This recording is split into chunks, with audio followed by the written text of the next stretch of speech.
Hare Krishna. So, welcome to the daily dosage of Bhagavad Gita. We are discussing on the 8th chapter of Srimad Bhagavad Gita entitled Tarak Brahma Yoga or Attaining the Supreme. कल हमने देखा किस प्रकार से भगवान ने कहा अर्जुन से कि अभ्यास योग युक्तेन चेतसा न अन्यगामिना परमं पुरुषं दिव्यं याति Partha अनुचिंतयन yes, to favorably think of the Lord. So someone who is not very conducive to remembrance of the Lord, भगवान कहते हैं वो मुझ पर कैसे अपना ध्यान केंद्रित कर सकता है, उसे तो पता ही नहीं है कि मैं कौन हूं। तो यहां भगवान कहते हैं आज के श्लोक में, श्लोक क्रमांक 9, कविं पुराणं मनुष्यासितारं अणोरणीयान् समनुस्मरेद्यः सर्वस्य धातारमचिन्त्य रूपम् आदित्यवर्णं तमसः परस्तात्. One should meditate upon the Supreme Person as one who knows everything, as He who is the oldest, who is the controller, who is the smaller than the smallest, who is the maintainer of every living entity, who is beyond all material conceptions, who is inconceivable and who always is a person. He is luminous like the sun and he is transcendental beyond this material nature. तो भगवान कहते हैं कि मेरे ऊपर किस प्रकार का अनुचिंतन या अनुस्मरण होना चाहिए. Krishna himself gives his first dictation. Who am I? Kavim arthat all knower, one who knows everything. Puranam, I am the oldest of the old. I am the supreme source of everything. Anushasitaram arthat, I am the one who maintains law and order. I am the final controller. So basically, I am the oldest. I am the supreme controller. I am the supreme origin. I am the supreme controller. And I am omniscient. I know everything. What is my nature? Anyor aniyam. I am smaller than smallest, because we see Anu or atom is the smallest in one sense, the smallest existence on material platform. Krishna says I am smaller than that also. So he takes us to a very different existence. So someone who says, अगर कोई कहता है मुझे भगवान दिखाइए, हम अपने चर्म चक्षुओं से केवल पंच महाभूतों द्वारा निर्मित चीजें ही देख सकते हैं. हम अपने मन, बुद्धि और अहंकार को ही नहीं देख सकते. हम में से सभी के पास मन है, हम में से सभी के पास बुद्धि है, लेकिन हम अपने मन और बुद्धि को ही नहीं देख सकते. तो भगवान तो बोलते मैं उससे भी सूक्ष्म हूं. So someone who argues that show me God, no, Krishna can't be seen by this material eyes.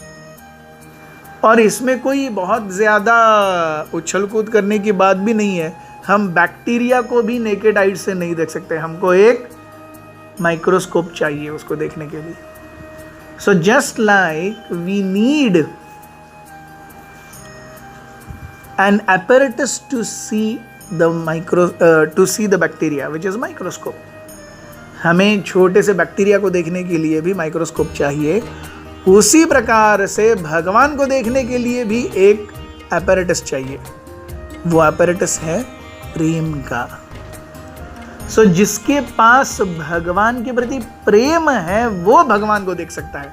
उसी प्रकार जिस प्रकार से जिसके पास माइक्रोस्कोप है वही बैक्टीरिया को देख सकता है. तो मैं अगर बोलूंगा है मुझे बैक्टीरिया दिखता ही नहीं है मतलब बैक्टीरिया नहीं है, ये तो पागलपन है. उसी प्रकार से मुझे भगवान दिखते नहीं है मतलब भगवान नहीं है, शुद्ध मूर्खता है. और कुछ नहीं है। जैसे बैक्टीरिया को देखने के लिए माइक्रोस्कोप चाहिए, वैसे भगवान को देखने के लिए आपने उनके प्रति प्रेम निर्मित किया है क्या? प्रेमांजन छुरित भक्ति विलोचनेन संतः सदैव हृदयेषु विलोकयन्ति। जिसके पास भगवान के प्रति प्रेम होगा, भगवान उसके हृदय में अपने आप को दर्शन देंगे। Yes. So he is smaller than smallest. He is the maintainer of everything. हम इस भौतिक जगत में सोचते हैं कि मेरे परिवार को मेंटेन मैं कर रहा हूं। पॉलिटिकल लीडर सोचते हैं कि अपने कंट्री को, अपने देश को मैं मेंटेन कर रहा हूं। एक्चुअली सभी भगवान के द्वारा शासित है। He is the supreme controller. मैं कैसा हूं? आई एम सर्वस्य धातारम। I am the maintainer of everyone. अचिंत्य रूपम, मेरा रूप है। मैं निराकार निर्विकार ब्रह्म नहीं हूं। मेरा एक रूप है, लेकिन वो रूप कैसा है? अचिंत्य। वो सोच करके आप मुझ तक नहीं पहुंच सकते। अचिंत्य रूपम। एंड नेक्स्ट ही सेज आदित्य वर्णम। मेरा वर्ण अर्थात भी शरीर, रूप अर्थात भी शरीर। तो मेरा रूप या मेरा शरीर अचिंत्य है और असंख्य सूर्यों के समान दैदीप्यमान है। और मैं कैसा हूं? तमः परस्तात्। I am beyond this material world of darkness and illusion. Unless I transcend myself beyond darkness of tamas and illusion, I will never be able to conceive who is God, how is He. Yes. तो मेरी अवस्था ऐसी है कि मैं यहाँ पे गोवा में बोल रहा हूँ, अरे मुझे न्यूयॉर्क का वर्ल्ड ट्रेड सेंटर दिख ही नहीं रहा, मतलब वर्ल्ड ट्रेड सेंटर है ही नहीं। अरे क्या पागलपन है। आपको वहां जाना होगा तब आपको वर्ल्ड ट्रेड सेंटर दिखेगा। उससे पहले आपकी जेब गर्म होनी चाहिए कि आपके पास 60,000 रुपये हो, वहां पहुंचने तक का टिकट मिल जाए। उसके बाद में आपको यूएस एम्बेसी ने वीजा सैंक्शन करना चाहिए। भाई तुमको वर्ल्ड ट्रेड सेंटर देखना है, बढ़िया है, लेकिन आप आ सकते हो only when you have our permission. आप ऐसे नहीं घूम सकते। तो वर्ल्ड ट्रेड सेंटर जैसी जगह देखने के लिए मेरे को इतना सारा तामझाम और परमिशन चाहिए, और हम सोचते हैं भगवान मेरे को ऐसे ही दिख जाएंगे तभी मैं भगवान को मानूंगा। है? मतलब उसकी अकल घुटने में नहीं है क्या? सो भगवान यहां कहते हैं कि अगर मेरा स्मरण है तो सबसे पहली चीज जानो कि मैं परस्तस्मात्, yes, I am transcendental to worldly existence, and the only way to come to me is through bhakti. I have a form.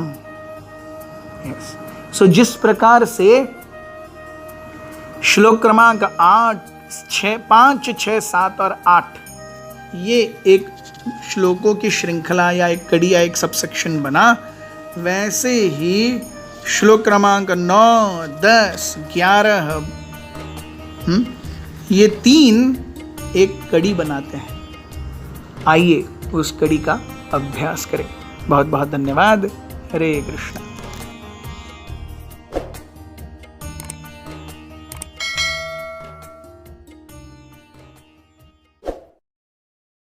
Hare Krishna, Krishna Krishna, Hare Hare, Hare Rama, Rama Rama,